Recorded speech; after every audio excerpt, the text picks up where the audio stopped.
اعوذ باللہ من الشیطان الرجیم بسم اللہ الرحمن الرحیم۔ سلسلہ گفتگو تعوذ کے الفاظ کو جملوں میں استعمال کیسے کریں چل رہا تھا۔ اسی سلسلے کی گفتگو میں پہلے آپ سے عرض کر چکا ہوں کہ پناہ طلب کرنے والا، اللہ کی حفاظت چاہنے والا ایک شخص ہو، خواہ وہ مرد ہو یا عورت ہو، وہ اپنے بیان میں، اپنی گفتگو میں اعوذ باللہ من الشیطان الرجیم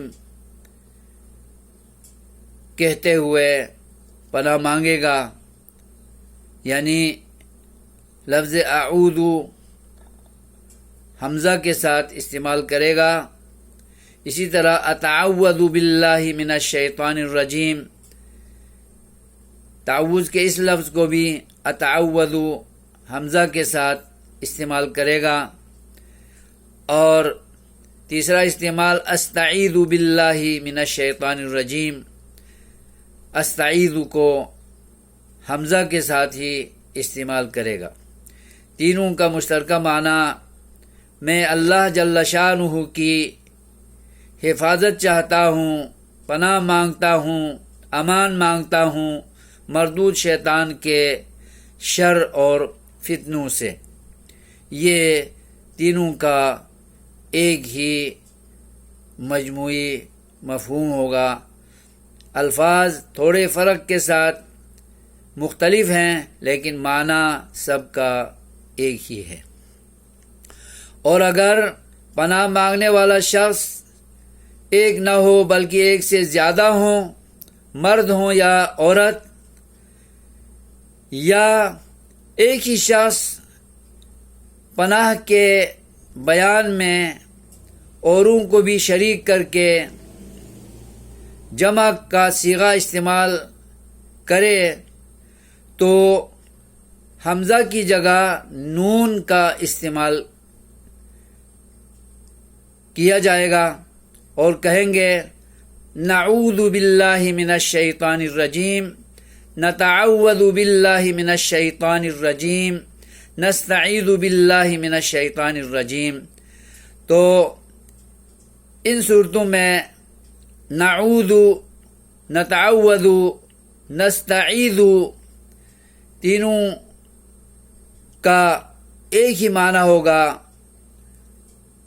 ہم اللہ تعالیٰ کی پناہ چاہتے ہیں شیطان مردود کے شر اور فتنوں سے بچنے کے لیے۔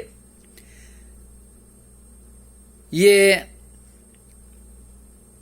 اگر عورتیں ہوں وہ اپنی ذات کے اعتبار سے معنی میں تبدیلی کرنا چاہیں تو ہم پناہ مانگتی ہیں اللہ جل شانہ کی شیطان مردود کے شر اور فتنوں سے بچنے کے لیے، یہ معنی کیا جائے گا۔ تو میرے بزرگوں اور بھائیوں، دوستوں، ماؤں اور بہنوں، قرآن کریم کی اس بیٹھک میں عربی گرامر کے مطابق آپ کو درس دے رہا ہوں۔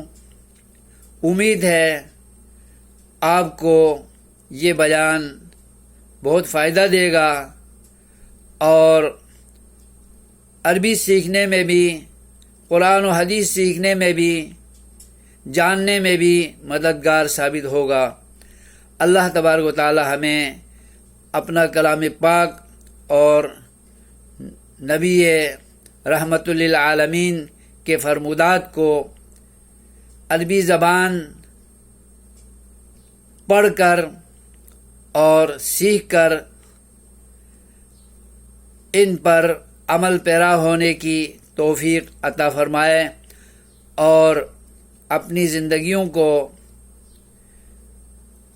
قرآن و سنت کی روشنی میں گزارنے اور عمل پیرا رہنے اور اسلام پر، ایمان پر، تقوی پر، اچھائیوں پر گامزن رہنے اور ہر برائی سے بچنے کی ہمہ وقت، ہر دم، ہر ساعت، ہر گھڑی اللہ ہمیں توفیق دیے رکھے۔